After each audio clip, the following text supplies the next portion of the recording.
first game because this is going to be the first game ever in Season 10's drafts. And it is going to be SUHAZ Esports on the blue side and TODAK on the red side. First two bans, seeing it is going to be the Faramis as well as the Valentina. Interesting. Okay, Faramis, definitely one of those heroes where it's like, is the power level good enough to be able to completely break the game? Similar to Vexana coming in from TODAK, which I think is very reasonable. TODAK, once again, we've seen this pattern before. They like being on red side. We've seen it throughout Season 9. They're like, I just want red side, win, lose, I don't care. As long as we're on this side of the map, we'll be totally fine. SUHAZ now have to respond. And speaking of this new patch, right, how much is it going to really change these bans? Because we're still seeing these Mashas being banned out. It wouldn't be too surprising. Well, I don't know. I don't know about Julian, TODAK. Xavier, you know what I'm talking about? I think Xavier and Julian kind of fits in the picture, but Julian has been nerfed a little bit in the prior meta, so I don't think it's going to be a-okay. Xavier as well with the recent hotfix, but I have to give a little bit more rebound on towards TODAK side as well. They do like to lean on towards red side just because of how they want to keep it up on edge to be able to respond to any team out there rather than just being dependent on that first pick phase, grabbing out important heroes and comfort heroes. But however, talking about this, if we compare this patch to the previous patch, there are still the potential tank junglers in the back to the meta. The Franco is still a viable option. It may be something that they may consider, and on top of it all, Fanny is still pretty good as well. Absolutely, absolutely, and especially since that they've kind of reverted the jungle meta, the tank jungle meta into something a little bit more flexible. Assassins and marksmen are coming back in. Once again, it's a fresh new start, and I'm very happy for anybody who's just been sick of the tank meta. I personally have been sick of it, but hey, you know, considering that Franco is still viable, maybe it hasn't ended completely. Well, I'm not sick of the tank meta. I'm a tank player. I'm happy playing a tank jungler. You know, sometimes if there's two tanks in the team, yeah, okay, I'll go to jungle, no problem.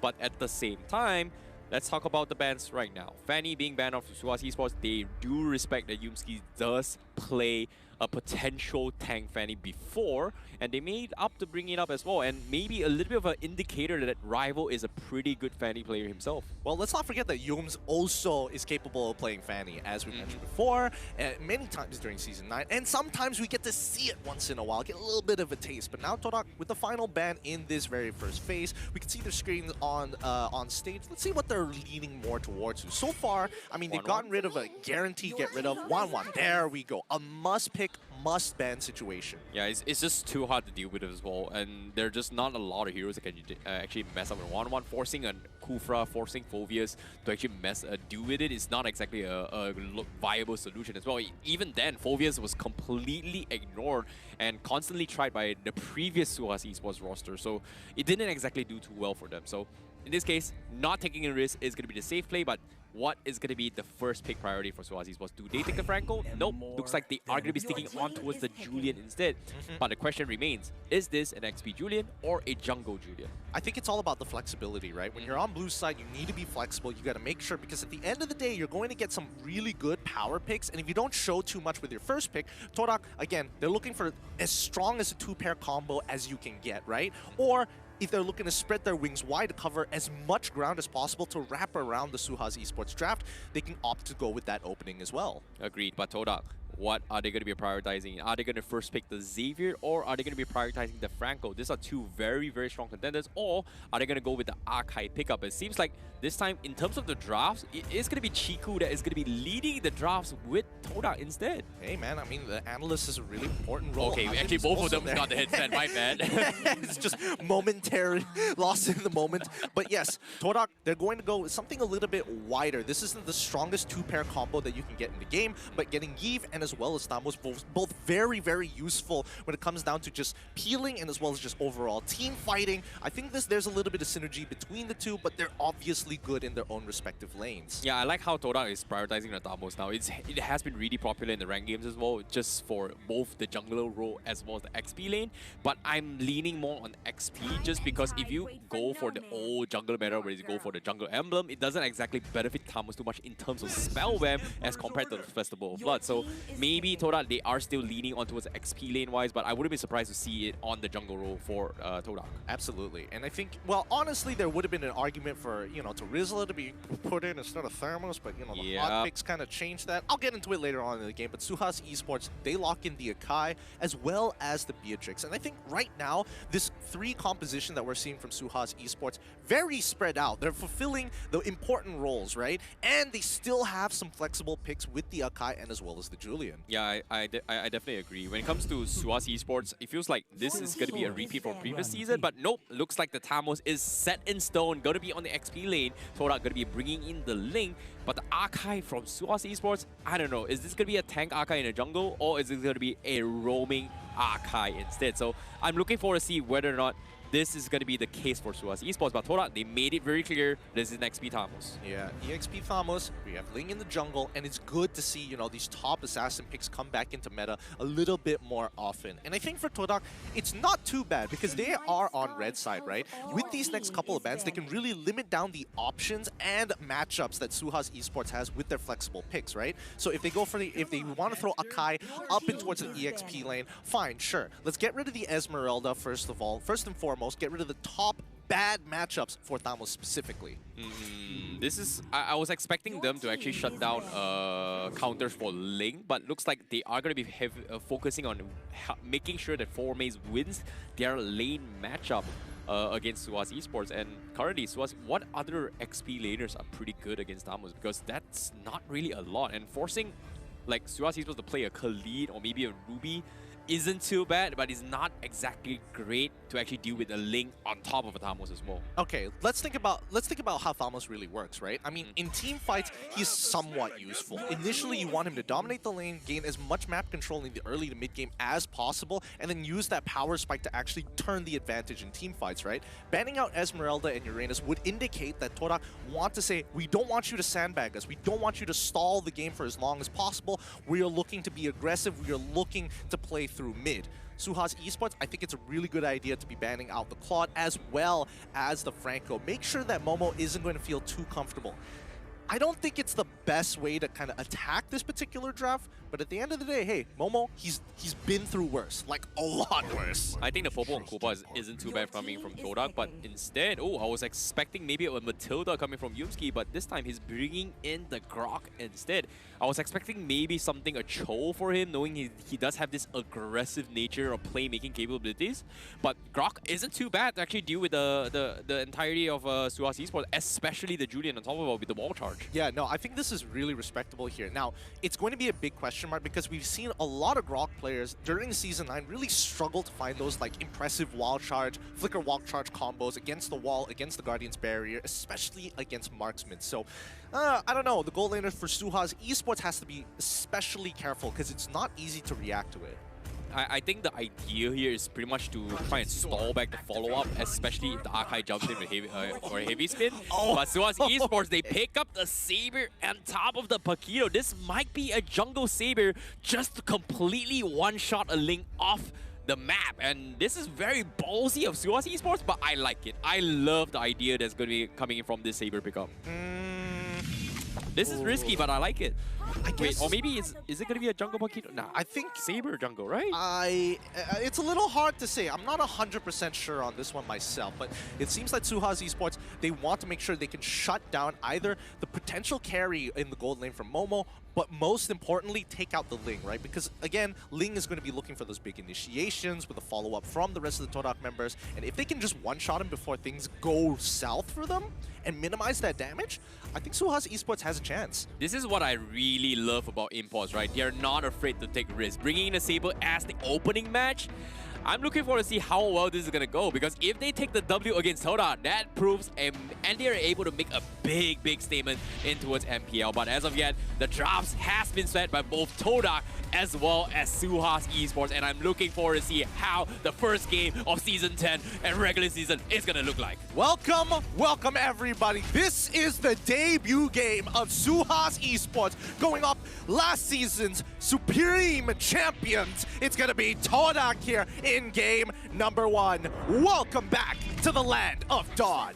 Woo! Woo-wee, the crowd is going absolutely crazy as of yet. I'm not sure if you guys at home can hear it, but the energy here is surreal. TODAK on the red side, you can see Formay is thinking to go for a lane cut right from the get-go in the XP lane, but seems like he's not going to be able to do too much as of yet. Okay, so this is pretty interesting. Raisin is specifically going to be in the jungle. Vinsmoke is going to be playing the support position and try to contest Rival as much as he can, but hopefully he doesn't die and give away first blood this early. No, he doesn't. That's perfect. CT Norsana, he's going to have a hard job because this is Paquito against Amos. A single mistake from either one of these EXP laners could lead to a death. Yeah, this is kind of risky coming from SUHAZ as well, but Yumski, he got it. He stole it. Oh, what a cheeky play. He's trying to force Raisin for early retribution, but he already used it rather early, so there's nothing much he could have done. Formace, however, gonna be in a little bit of trouble, but the question remains on SUHAZ Esports. I think they had the idea of playing the roaming assassin just because of how they're comfortable playing with a Natalia composition. So SUHAZ Esports, they're playing something that is off the usual meta, and it might actually bite them in the butt because if you think about it, Grok can just freely invade and there's absolutely nothing this Saber can do until he hits his 4. Exactly, and I think 4 is going to be important. Oh, Oxygen no. now in some trouble. Oh, He's no. walking in the rifts. He's forced to flicker out of there. That's going to be a big spell as the upcoming turtle fight is happening in about 19 seconds. Yep, Momo is having a pretty decent time. Winspoon is going to be backing up Abumon a little bit, but as of yet, it seems like SUHAZ, they just want to make sure that Abumon is going to be able to have a safe farm rather than getting picked off.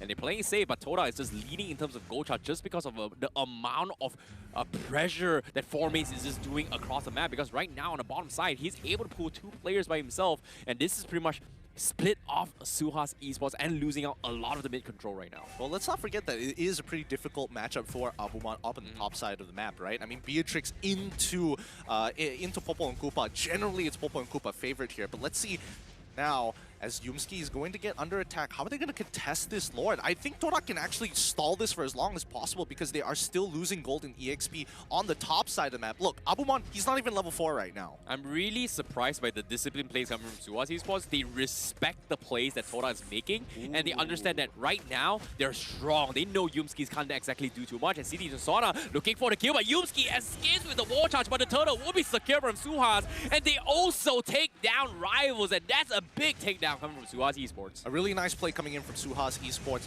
They punish TODAK for trying to freeze them out and stall out this turtle take, but initially they were looking for opportunities to punish Yumski specifically. They got his flicker and immediately tried to go for a kill. Rival, unfortunately, taking too bold of a move since Vinsmoke hit his level 4 and gets punished for it. Well, it's the first game vibes, ladies and gentlemen, but at the same time, let's take a look at the emblems real quick from all the teams. Nothing super out of the ordinary, I guess. You know, Grok going for the pull yourself together just for a little bit more battle spells and respawn time. He's going to be dying a lot, but Yumski hasn't been dying, so he's doing a pretty good job. He's just taking precautionary measures as of yet. I mean, the same goes for Oxygen and Vinsmoke. Both of them decided to go for movement speed just so that they can rotate around the map faster, and I'm guessing that they're going in pairs because Vinsmoke probably is either going to help a lane by just either pushing out the laner or helping them push the lane with his orbiting blades. Yep, TODAK, even though they've lost 1 kill, they are still winning in terms of cross-map objectives. They want to make sure that Momo as well as Formace is pretty farmed up before the next team fight,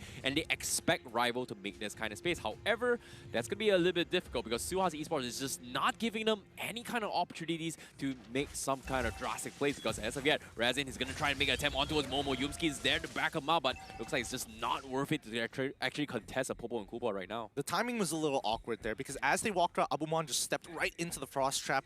Really unfortunate because Razin actually did get the initial stun, but once the call was made, they moved off. Rival continuously getting attacked. CT Norsana now taking control over the bottom side of the EXP. In another 14 seconds, we're going to see another turtle fight, but I think Formace is doing a good job trying to scrape by as much EXP as possible through these side camps. Yeah, this is really smart coming from CT Norsana. He knows the corrosion side power spike on Formace is going to hurt him in a 1v1 lane matchup. His focus immediately shifting and just trying to distract Rivals as much as he can, and it's actually working out because he's able to set up Raisin properly for this second turtle, and there's nothing TODAK is going to be able to do anything about it unless they make some sort of plays. And currently, SUHAZ Esports, they regain back their economy. No, this is, honestly, I think TODAK, yes, SUHAZ does gain back their economy, but this is to be expected. We saw from the draft what SUHAZ SUHAZ Esports was looking to play. Oh, City Rosana taking very short trades against Formaze, which is really good. He doesn't want to stack up the corrosion side, and more importantly, TODAK playing on the opposite side of the map, catching SUHAZ Esports on a really good timing immediately after the turtle play. Well, TODAK, they're really respecting SUHAZ Esports this game after that one blunder. This time they're just trading maps across maps, but seems like the wall blocks is coming in. A big wall charge comes in, but there's no follow-up whatsoever coming from TODAK. And it seems like they're just a little bit too hesitant to play against SUHAZ right now. And it's weird. This is not the usual TODAK that we are used to seeing right now. No, they don't know where Vinsmoke is and whether or not he's going to use his ult. I think it's too risky, right? TODAK, if they're going to take a fight against SUHAZ Esports, it's all ultimate dependent. Where is City Rosana? Where is Raisin? And more importantly, where is Vinsmoke? Because they don't want to lose a tool when they look for these big engagements coming in from Yumski. That's what I'm talking about. They find the rotation, immediately punish Moon as he tries to flicker on out of there. Well, double assassin comms coming from SUHAZ Esports is got TODAK spooked, but as of yet, Formaze cross-map plays is across, and they are going to be able to take off both the tier 1s on the top and the bottom lane. So that's going to be a little bit more map control before the next turtle or maybe even the Lord Pit comes in. So that's going to be the ideology from the side TODAK. Open up the map as much as possible and then hit them when they are caught mid-rotating from the side of SUHAZ Esports. I do think it's a little greedy that Moon decided to take Flicker instead of getting Purify, because I think Purify is going to have some high value against the raw CC coming out of SUHAZ Esports. But now they're attempting to take the tier 1. Raisin, he wants to guarantee this, uses the heavy blows to push them away as they rotate off of this tier 1. Yumski, can he go for a potential catch here as Formaze looking for the interception? He finds Ryzen so far, but Abumon gets on top of Moon, puts him to 1 HP. It's not enough as Oxygen is on the chase. Moon drops down his ult as well, but Formaze finding one into Raisin, looking for a second as Oxygen finds his own. Moon finally falls, and Yumski, he can't afford to die, but Abumon says no, give it over. Oxygen goes for a second on the opposite side of the map. Rival looking to pick up as much as he can. It's a 1-for-3 trade in favor of SUHAZ Esports. What am I watching? SUHAZ Esports just completely dissected TODAK in game number 1. Who would have thought this is happening? Abumon, the playmaker for that particular fight. This time he's going to be in a little bit of trouble. Formaze doesn't want to get him off the hook, but the rest of SUHAZ Esports is here to back him up. Yep, they're going to be pushing away. I think TODAK at this point of time, Moon is getting heavily punished. He cannot afford to look and face check, essentially, or even check brushes in general, because that's what Vinsmoke provides to the table. Oh, you want to check a brush? You can try, but I will ult you and bring my teammate. You will not have enough time to react to this. Yeah, this is going to be a difficult one, especially with this Julian on Oxygen. He's been very, very patient in his pickoffs, and so far, 5 kills in the bag of SUHAZ Esports has been very, very beneficial for them. But economy-wise, TODAK, they're still keeping up despite losing out members. And this is something that TODAK is just so good at when it comes to trading objectives. All right, let's not forget that TODAK has the more mobile draft here. Raisin, he looked like he was about to get caught, but quickly uses his ult to try and push out of the situation. They force out a lot of ults, and I think this is an over-investment from TODAK's side. This could be a potential punish coming in from SUHAZ Esports in the next 20 seconds or so.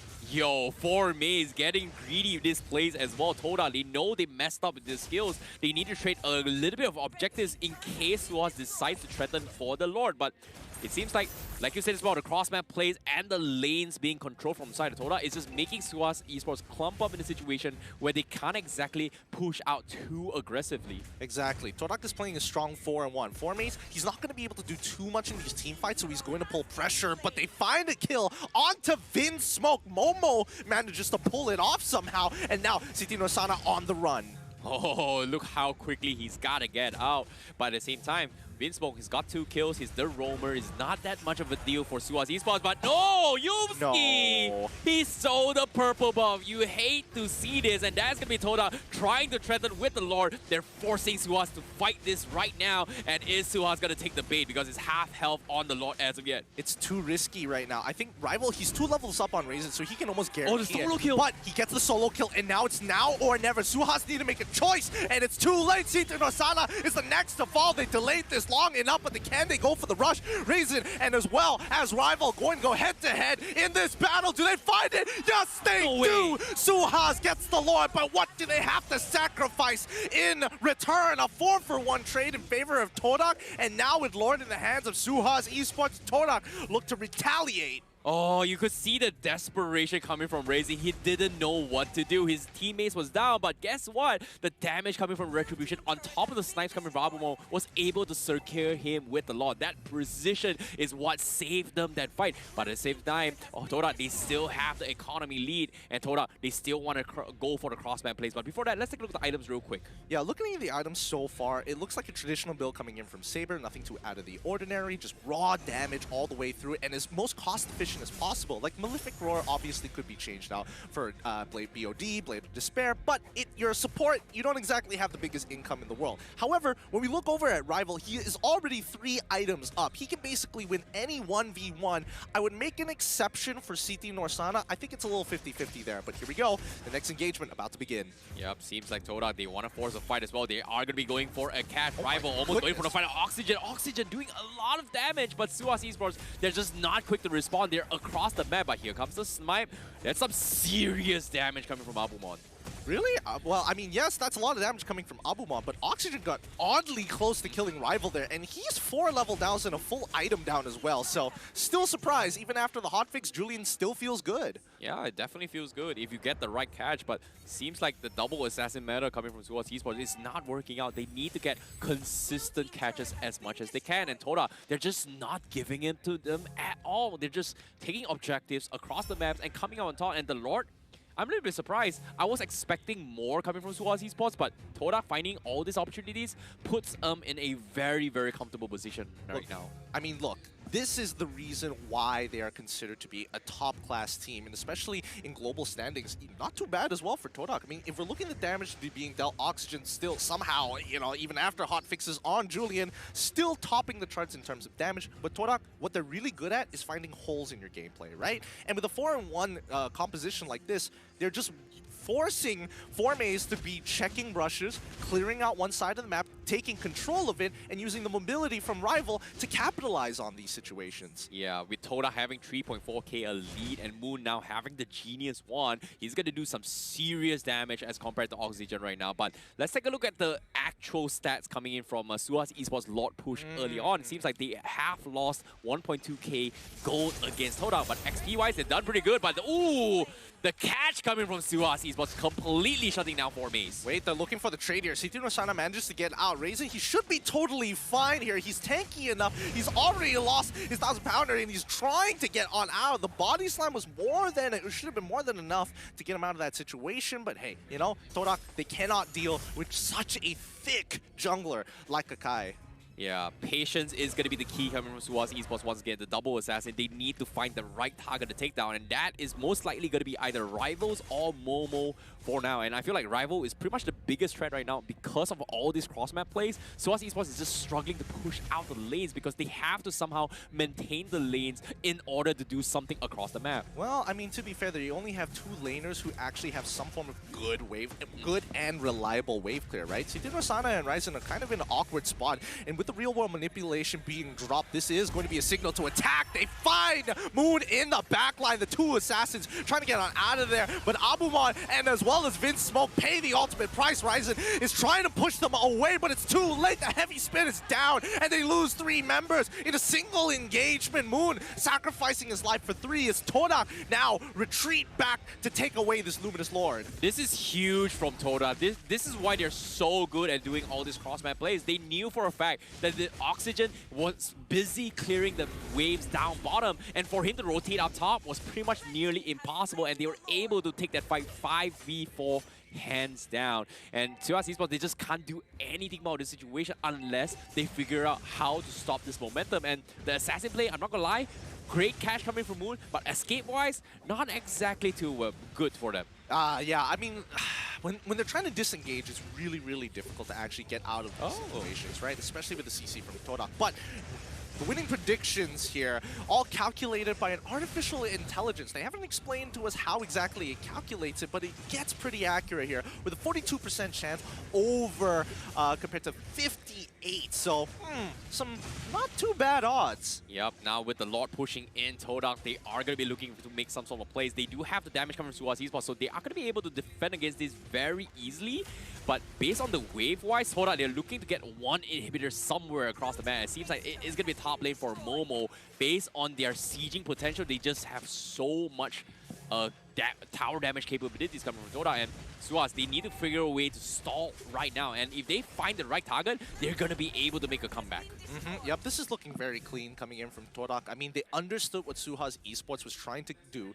SUHAZ ESPORTS was trying to win based off of their power spike at level 4 and try to create as big of a lead as possible. And since they have kind of gotten past the mid-game, right, TODAK, they scale significantly better compared to SUHAZ at this stage of the game. So now it's up to SUHAZ ESPORTS to take out key members with their assassins. How they're going to set it up or how even to get on those right targets is a completely separate story. Yeah, the biggest threat right now from SUHAZ ESPORTS is got to be dealing with rivals. Like, they need to take this link out of the equation so that they can have some sort of control of their lanes. But while they're doing that, when they saw their lanes, I feel like the biggest threat is like the moment rival dies, by the time they sort out the lanes, Rival's going to be back on action for the next fight. And that's going to be the rinse repeat coming from TODAK until SUHAZ ESPORTS keeps making this mistake. So it's going to be very difficult. But if they find an opportunity like this, they are going to be able to make a comeback. But like I said, it's going to be a tough one, especially of how nimble Rival is. Well, I wouldn't even say Rival's the big issue. I would say that SUHAZ ESPORTS, their biggest issue is just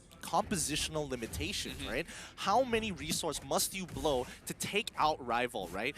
It's just getting Oxygen, getting Vinsmoke on one target, and guaranteeing a death. Now, let's have a look at the Lord push advantage so far. For TODAK, they were able to get 3.3k worth of gold, and it's reflected here by the 50k compared to the 43k gold advantage that TODAK has so far. Yeah, that's a huge lead coming from TODAK. They have made their comeback despite the early game's blunder, and that's the thing about assassin compositions, right? You need to snowball as hard as you can, but if you can't, TODAK, they are going to be skating a little bit better into the later stage of the game, because as of yet, they don't really have a good solution on how to take down 4 Mays as well as Yumskis together, because Beatrix is not enough, and based on their compositions, they have the burst, but they just don't have the DPS. And look at this, Yumski, he survives, and immediately the trade comes in. Rivals, he actually get picked off. Oh, almost taking out Momo here. Real world manipulation disengages the team as 4 Mays caught in the middle of it all. He can tank the damage, but the backup decides to bail him out.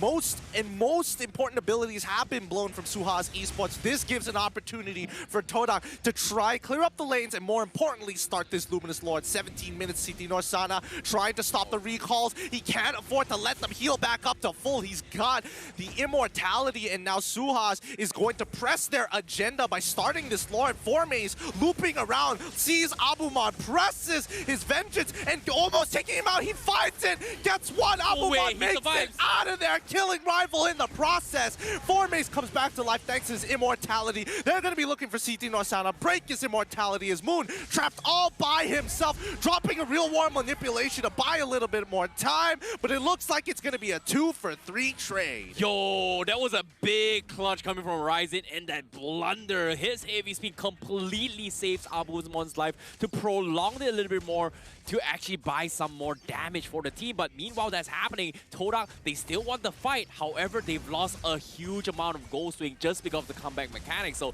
SUHAZ ESPORTS, they're in prime position to contest it once again, but at the same time, look at the top lane. The lanes are pushing into a SUHAZ ESPORTS, and this is what we're talking about, lane management, and TODAK is just taking an inch by inch by inch, and they're just getting objectives across the map. I mean, TODAK is an extremely dynamic team. They see these holes, they find these red threads that connect it all together, and they use these small leads that stack up, and you just, honestly, it feels like you're slow bleeding. That was a Demon Slayer reference, weren't you? Huh? Shred, you know, looking for the kill mark, following the line. I'm sorry, do I look like a weeb to you? You are. You're not entirely wrong, and I'm not going to further continue this conversation as Lord has spawned and TODAK is going to be sitting right on top of it. SUHAZ, this is going to be a make it or break it for them. If they do not at least steal away the Lord, and if they lose too many members, it could spell doom. Well, Seems like this is going to be the calm before the storm, but you can see the desperation coming from SUHAZ. TODAK has got everything in control, but Real Manipulation has been expanded. But look at the sides. Oxygen going for the catch, but a free heavy spin, no follow-up. They instantly turn the tides, but on the sides as well, you can see Ryzen will be taken off. Winspoke completely booted up for 4 mains. Abumon left alone to fend for himself, and that's going to be a triple kill for TODAK. What a play coming out from Rival, baiting Oxygen to go for that last hit, dodges out of the way with the Divine Blades. TODAK now with a man advantage, 5 still alive and 3 dead from SUHAZ. They are looking to end this, no Lord required. Oh my goodness, this is going to be a difficult one as well. The Real Manipulation will be enough, and TODAK will come in clean. Winspoke tries his best for his last hurrah, but it's not going to do too much, and that is going to be the crystal taken out, and that will be TODAK taking game 1 in the first game of regular season. A clean, clinical execution coming